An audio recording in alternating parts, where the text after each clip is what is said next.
Folks, good morning and welcome to another episode of Steelers Morning Rush. I'm Alan Saunders. It is Thursday, October 17th. The Pittsburgh Steelers will have their second practice of the week as they prepare for the New York Jets on Sunday Night Football this Sunday at Acrisure Stadium. Today, I want to talk about wide receivers and trades and why the Steelers haven't made any and why you probably shouldn't really expect them to make any as we move closer to that NFL trade deadline, which happens the first week of November. If you haven't been paying attention, the Pittsburgh Steelers missed out on Dionte Adams, who was traded from the Las Vegas Raiders to the New York Jets earlier this week. Also, Amari Cooper was traded from the Cleveland Browns to the Buffalo Bills this week. There's a report out this morning from Diana Rossini of The Athletic that the Steelers are among three teams that have been talking to the Jets about now trading for Mike Williams, who will be pushed out of the New York starting lineup by the acquisition of Adams. I could see a move getting done there. They really wanted Mike Williams in the offseason, but also they're one of three. And let's talk about why and when trades make sense for teams, the incentives of trading for rental players like Mike Williams, and how all this works.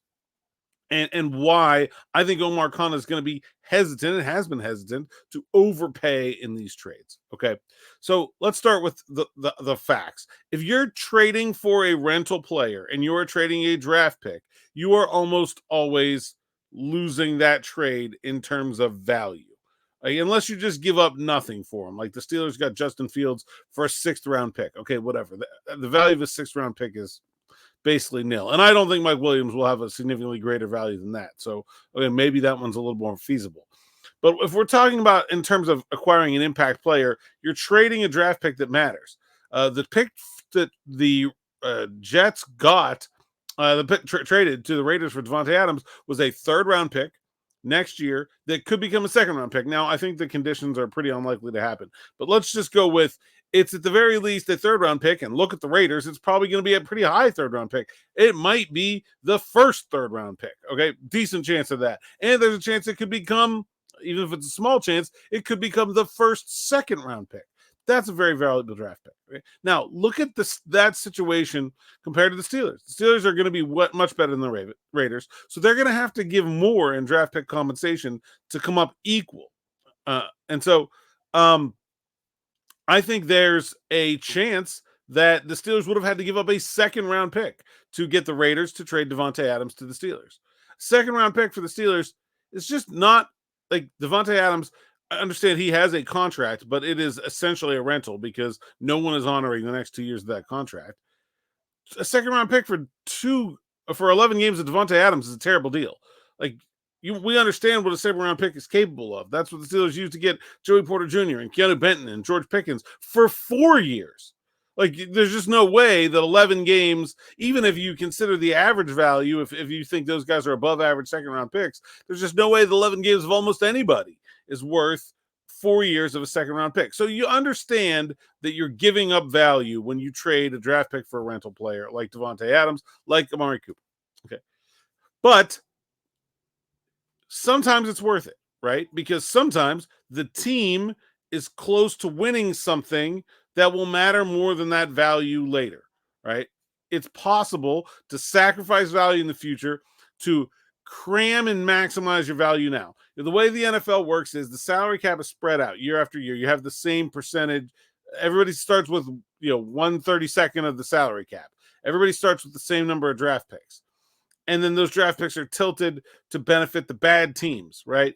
So if all you do is just are average at drafting and average at spending your money, you're going to be an average team.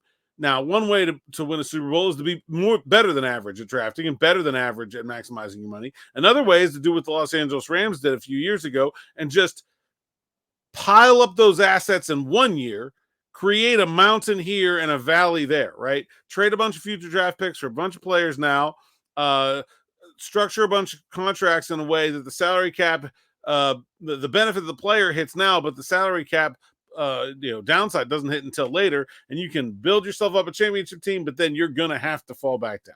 Okay. That's possible. And I'm not even sure the Steelers would do that. Not to the extent the Rams did. I'm sure they wouldn't. But like the Steelers would probably make that kind of move if they thought they were close to winning something. And that's where you look at where the Steelers are and you look at where the Buffalo Bills are. the Buffalo Bills who traded for Amari Cooper. Now, the Browns were not going to trade Amari Cooper to the Steelers under any circumstances. But, like, just forget that. And just, okay, look, the Kansas City Chiefs are among the teams that are still in the market for a wide receiver.